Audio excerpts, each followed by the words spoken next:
থাকতে মূল্য দিতে শিখো, কারণ সে মারা গেলে হাজার কেঁদেও তাকে আর ফিরে পাবা না। এই লাইনটা তো আপনারা অনেকেই শুনছেন, আর এই লাইনটা পুরোপুরি মিলে গেছে এই শুভ নামের ছেলেটার জীবনের সাথে। মানুষজন জড়ো করবো আমার সাথে এরকম করলে চিনতেছে না ভাই, কি কবে চাই। থাম্বনেল টাইটেল দেখে আপনারা অলরেডি বুঝে গেছেন আজকে আমরা এই শুভর অ্যাক্সিডেন্ট আর টিকটকার কাপল ব্লগার বিথির যে অ্যাক্সিডেন্ট হয়েছে এই দুইটা জিনিস নিয়ে কথা বলবো। বাট বিথির ঘটনা বলার আগে এই শুভর লাভ স্টোরিটা বলে নেই। এই ছেলেটার নাম হচ্ছে শুভ, অনেকে তাকে টিকটকার শুভ হিসেবে চিনে, টিকটকে অনেক পপুলার ছিল। এই শুভ নামের ছেলেটা এই মেয়েটাকে খুব ভালোবাসতো, কিন্তু কোনো একটা কারণে তাদের মধ্যে ঝামেলা হয়, ঝগড়া হয় এবং তাদের মধ্যে ব্রেকআপ হয়ে যায়। চিনতেছে না ভাই, কি কবে চাই। কিন্তু শুভ এই মেয়েটাকে এতটা ভালোবাসতো, সে চাইতো যাতে মেয়েটা সবকিছু ঠিক করে নেয়। এমনকি ব্রেকআপের পর তাদের এই একটা ভিডিও এটা অনেক বেশি ভাইরাল হয়েছিল। শুভ হচ্ছে তার গার্লফ্রেন্ডকে বোঝানোর চেষ্টা করতেছে, মানানোর চেষ্টা করতেছে, সেই মেয়েটাও তাকে ওটা থ্রেট দিতেছিল যে সে মানুষের কাছে বিচার দিবে, তাকে না চিনার ভান করতেছিল। মানুষজন জড়ো করবো আমার সাথে এরকম করলে বলতেছে মানুষ জড়ো করবে, চিনতেছে না ভাই, কি কবে চাই। মানে ওই ছেলেই বলতেছে যে ওরা নাকি চিনতেছেই না। মানুষজন জড়ো করবো আমার সাথে এরকম করলে চিনতেছে না ভাই, কি কবে চাই। কিন্তু এর পরেও শুভর লাইফে ওই মেয়েটা কিন্তু ঠিকই আসছিল। তাদের মধ্যে এই যে ঝগড়া ঝামেলা ছিল, এই ঝগড়া ঝামেলা ঠিক হয়ে গেছিল। এমনকি শুভ ওই মেয়েটাকে বিয়ে পর্যন্ত করছিল। মানে এমন লাগতেছিল যে তাদের জীবনের সবকিছু ঠিকঠাক হয়ে গেছে।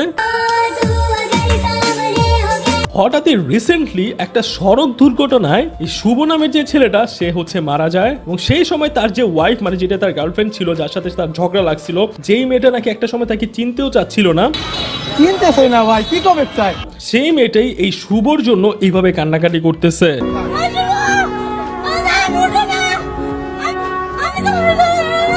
মানে মেয়েটা ওরে বলতেছে উঠার জন্য বারবার।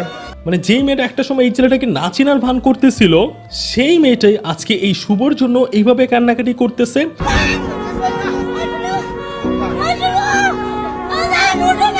তাকে বারবার উঠার জন্য বলতেছে, আর এই জন্য এখন সবাই বলা বলি করতেছে থাকতে মূল্য দিতে শিখো, কারণ মৃত্যুর পর তো শত্রুও ভালোবাসে, আর মারা যাওয়ার পর তাকে হাজারবার ডেকেও আর পাওয়া যায় না। থাকতে মূল্য দিতে শিখো, হারাই গেলে কান্না করেও কোনো লাভ হবে না। বিয়ের পর তাদের লাইফ ভালোই যেতেছিল, তারা লাইভে এসে কে আগে প্রপোজ করছে এই সব কিছু মানুষদেরকে শোনাইতো স্টোরিগুলা। কে আগে প্রেমে পড়ছিল, তারা হচ্ছে লাইভে আসতো, কে আগে প্রপোজ করছে, মানে সবকিছু ফানি স্টোরিগুলো হচ্ছে মানুষের কাছে শেয়ার করতো। আচ্ছা, এইটা হচ্ছে ওই ছেলের বাইক, যেই বাইকটা দিয়ে হচ্ছে ছেলেটা অ্যাক্সিডেন্ট করছে। ভাই আমি হচ্ছে একটু আগে ছেলের অ্যাক্সিডেন্টের একটা ছবি দেখছি ভাই, সিরিয়াসলি সত্যি কথা বলতে ওই ছবিটা দেখার পর থেকে আমার অবস্থা খুবই খারাপ হয়ে গেছে। আচ্ছা, এই হচ্ছে ছেলে আর ওই মেয়েটা, মানে এটা মনে তাদের বিয়ের পরের একটা ভিডিও, তারা এক হয়ে গেছিল, সবকিছু ঠিকঠাক চলতেছিল। বর্তমানে ফেসবুকে, টিকটকে তো অনেক বেশি এই ছেলের ভিডিওগুলো অনেক বেশি ভাইরাল হয়ে গেছে, ব্যাপারটা দেখে খুবই খারাপ লাগলো। এই ছেলেটা মারা যাওয়ার আগে আমি এই ভিডিওটা দেখছিলাম, ছেলেটা যে মেয়েটার জন্য কান্নাকাটি করতেছিল এই ভিডিওটা। তারপর তাদের বিয়ে পর্যন্ত হয়ে গেছে, ছেলেটা মেয়েটাকে পায়েও পর্যন্ত গেছে। একটা সড়ক দুর্ঘটনার জন্য এই মেয়েটার, এই ছেলেটার সংসার জীবনটা এত ছোট হয়ে গেছে। টিকটকার শুভর যেমন অ্যাক্সিডেন্ট হয়েছে, তেমনি আরেক টিকটক কাপল ব্লগার যারা আছে ফারহানা বিথি, তারও হচ্ছে রিসেন্টলি একটা অ্যাক্সিডেন্ট হয়েছে। আর ওই অ্যাক্সিডেন্টের জন্য সব মানুষই ফারহানা বিথিরই দোষ দিতেছে। জোরে গান বাজিয়ে আর 150 স্পিডের উপরে গাড়ি চালিয়ে এই ফারহানা বিথি আম্বানি তার গাড়ির অবস্থার 12টা বাজায় ফেলছে। শুধু তাই না, সে জোরে গিয়ে একটা অটোওয়ালাকে ধাক্কা দিছে, সেই অটোওয়ালার অটোর অবস্থা দেখেন। মানুষের মধ্যে মানুষত্ব বলতে কোনো কিছু থাকে না, তারা একটু মানুষের ভাব দেখায়। এবং এরপর ওই ফারহানা বিথি আর তার হাজবেন্ডকে পুলিশ থানায় নিয়ে গেছে।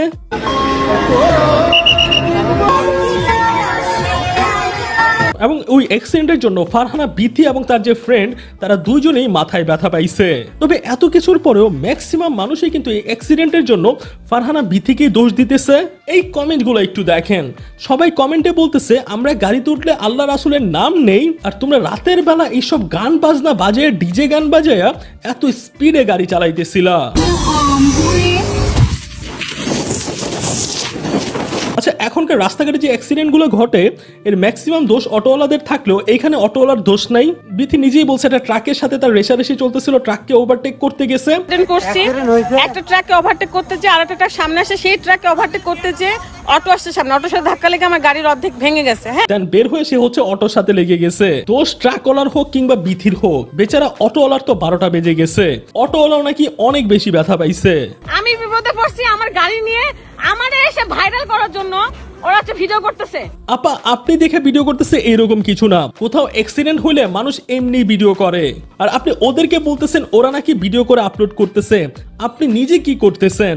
আপনি নিজেই তো আপনার অ্যাক্সিডেন্টের এখন পর্যন্ত 10-20টা ভিডিও আপলোড করে দিয়েছেন, এমনকি এই গাড়ি নিয়ে মনে হয় 5-10টা ভিডিও আপলোড করে দিছে। এখন মানুষ কমেন্ট করতেছে এই গাড়ি নিয়ে আরো কিছু ভিডিও বানান, তাহলে গাড়ির টাকাটাও উঠে যাবে। ঠিক বলেছো।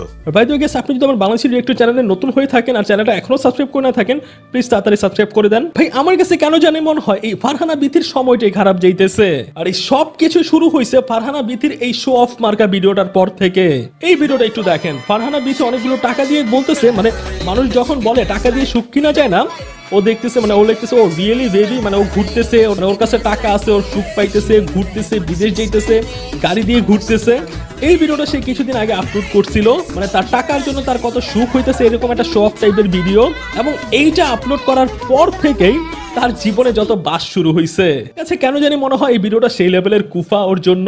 এই ভিডিওটা আপলোড করার পর থেকে তার সাথে তার হাজবেন্ডের ঝগড়া লেগে গেছে, এমনকি তার হাজবেন্ড তার পেজে একটা স্টোরিও দিছিল, তার সাথে তার ডিভোর্স হয়ে গেছে, এইরকম একটা স্টোরি। ইভেন ফারহানা বিথির চোখে একটা মারের চিহ্ন ছিল, আর সেই স্টোরি আর এই মারের চিহ্ন দেখে সবাই ধরে নিছিল তাদের মধ্যে ঝগড়া হয়েছে, মারামারি হয়েছে। ঠাস ঠাস করে 3টা চর বসাইছি। ইভেন অনেকেই বলা বলে শুরু করতেছিল সব কাপড় ব্লগারদের জামাইরা তাদের চোখেই কেন মারে। লাইলা মামুনের মারামারি হয়েছে, লাইলার চোখে মারছে। রাজা আখির মারামারি হয়েছে, আখির চোখে মারছে। তারপর মানুষ ধরে নিছে ওদেরও মারামারি হয়েছে, তাদেরও চোখেই মারছে। কি মিল, কি মোহব্বত। আহারে, যদিও এরপর বিথি বলছে তাদের মধ্যে মারামারি হয় নাই, কিন্তু শুধু ঝগড়া হয়েছে। এবং সেই সময় এই বিথি আম্বানির যে হাজবেন্ড আছে তার কিছু ভিডিও ভাইরাল হইতেছিল, যে হাসপাতালের মেঝেতে সেই লেভেলের অসুস্থ হয়ে শুয়ে আছে, তার পাশে অনেক মানুষ আছে কিন্তু ফারহানা বিথি নেই। আর এত কিছু দেখে ফারহানা বিথি লাইভে এসে বলতেছিল তাদের মধ্যে ঝগড়া হয়েছে কিন্তু মারামারি হয় নাই। তার হাজবেন্ড রাদের নাকি হার্টের সমস্যা নিয়ে সে হাসপাতালে ভর্তি হয়েছে। তার হার্টের সমস্যা আছে, শ্বাস প্রশ্বাসের অসুবিধা হচ্ছিল, মেডিকেলে যাওয়া হয়। হার্টের রোগী তাই হাসপাতালে ছিল, কিন্তু আপা কোন হার্টের রোগীর এভাবে মুখে পাইপ দিয়ে ওয়াশ করানো হয়?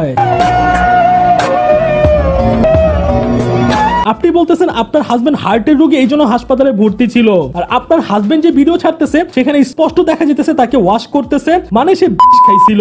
আর আমি এটা বুঝি না, আপনার হাজবেন্ড যখন খুবই বাজে অবস্থায় হাসপাতালে ভর্তি ছিল তখন আপনি টিকটক করতেছিলেন।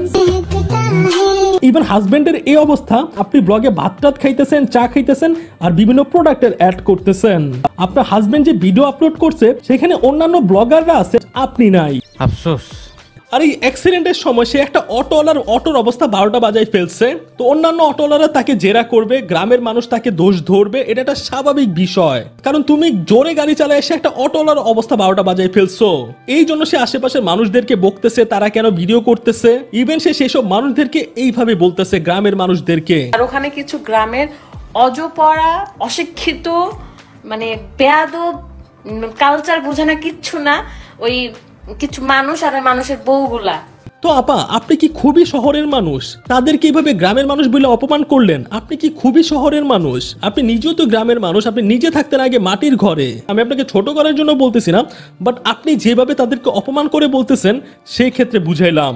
মানে সিরিয়াসলি, শুধু আমি না, ম্যাক্সিমাম মানুষ এখন তাদেরকে বলে সে আগে একরকম ছিল, খুবই ভালো ভদ্র টাইপের ছিল, এখন তার মধ্যে সেই লেভেলের অহংকার আইসা পড়ছে। কিছু করার নেই, এটাই বাস্তব। আর গেস, আমি একটা জিনিস দেখে খুবই অবাক হয়েছি, এই ফারহানা বিথির যখন অ্যাক্সিডেন্টের নিউজটা বের হয়েছে তখন ফেসবুকে, টিকটকে ম্যাক্সিমাম মানুষের কমেন্টে আলহামদুলিল্লাহ লিখতেছিল। আলহামদুলিল্লাহ, ভালো হয়েছে। মানে চিন্তা করা যায়, সে অ্যাক্সিডেন্ট করছে আর মানুষ কমেন্ট করতেছে আলহামদুলিল্লাহ। মানে আমি বুঝি না, সে এত বছর ধরে ভিডিও বানায়, তার মিলিয়ন মিলিয়ন ফলোয়ার্স, তার সেই ফলোয়ার্সরা আসলে তার কি কাজে লাগতেছে? সে এত বছর ভিডিও বানায় অর্জনটা আসলে করলো কি? বাট আমি তাকে নিয়ে যতই পচাই, যত যাই করে, আমি চাই না তার সংসারে কোনো ঝামেলা হোক, তাদের সংসারটা ঠিকঠাক থাকুক। এটা আমি আগেও বলছি, এখনো বলতেছি, তাদের সবকিছু ঠিকঠাক থাকুক। ইভেন আমি আশা করবো ফারহানা বিথি নিজেকেও একটু চেঞ্জ করবে। মানুষ আসলে কি চায়, তার মধ্যে কি কি চেঞ্জ গুলো মানুষ আসলে দেখতে চায় চায় না, এইটাও তার আসলে বোঝা উচিত। আপনি আবার আগের মতো ন্যাচারাল ভাবে মানুষের সামনে আসেন, এই অহংকার মার্কা কথাবার্তাগুলো বাদ দেন, দেখবেন আপনাকে মানুষ আবার আগের মতো ভালোবাসতেছে। ঠিক বলেছো। ভুল হলে ধরিয়ে দিবেন, কিন্তু বাজে মন্তব্য করবেন না। হ্যাঁ, আপনি সবসময় বলেন ভুল হলে ধরাই দিতে, বাজে মন্তব্য না করতে। এই জন্য আমি আপনার ভুলটাই ধরাইতেছি, কোনো আজে বাজে গালাগালি করতেছি না। আর শশা বেগুন দিয়ে উপস্থাপনা করা এই তমা রাশিদকে নিয়ে অলরেডি আমি একটা রোজ ভিডিও আপলোড করছি, আপনারা চাইলে লাস্ট ভিডিওতে সেটাও দেখে আসতে পারেন। আর খুব শীঘ্রই ভাইরাল কে কলা আর ভিজারের ভাতের হোটেল নিয়ে একটা ভিডিও আসবে। ভিডিওটা ভালো লাগলে সবাই একটা লাইক আর কমেন্ট করে দিন, আমি কিন্তু কমেন্টের অনেক বেশি রিপ্লাই দিই এখন। তো গাইস, আজকের এই ভিডিওটা এই পর্যন্তই। এই ছেলের লাভ স্টোরি নিয়ে আপনার কি মতামত অবশ্যই কমেন্ট করে জানাবেন, আর ফারহানা বিথি সম্পর্কে আপনাদের কি মতামত তা অবশ্যই কমেন্ট করে জানাবেন। নেক্সট ভিডিওতে আমি হাজির হব নতুন কোনো রিয়াকশন ভিডিও নিয়ে। সেই পর্যন্ত সবাই ভালো থাকবেন, সুস্থ থাকবেন। আল্লাহ হাফেজ।